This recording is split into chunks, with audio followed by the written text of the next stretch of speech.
തീർച്ചയായും ഈ കേരള നിയമസഭയുടെ ഏറ്റവും ഉയർന്ന ഭൂരിപക്ഷത്തിൽ റെക്കോർഡ് ഇടാൻ പോവുകയാണ് പുനലൂര് എന്ന കാര്യത്തിൽ തർക്കമില്ല.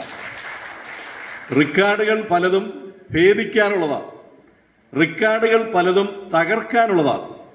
ഇപ്പോൾ PT ഉഷ ഓടിയ ഓട്ടം ഇത്ര സെക്കൻഡ് കൊണ്ട് ഓടി, അത് ഇന്നേ വരെ ആരും ഓടിയിട്ടില്ല എന്നാണ് പറഞ്ഞത്. പക്ഷേ എത്രയോ പേരത് തകർത്തു, എത്രയോ പെൺകുട്ടികൾ അത് തകർത്തു.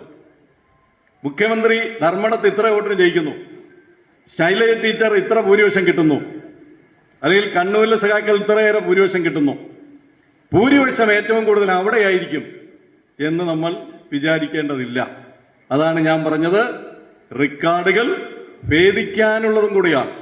അതുകൊണ്ട് കേരള നിയമസഭയുടെ ഏറ്റവും ഉജ്ജ്വലമായ ഭൂരിപക്ഷത്തിൽ, ഏറ്റവും കൂടുതൽ ഭൂരിപക്ഷത്തിൽ തിരഞ്ഞെടുക്കപ്പെടുന്ന മണ്ഡലം പുനലൂരായിരിക്കുമെന്ന കാര്യത്തിൽ യാതൊരു തർക്കമില്ല.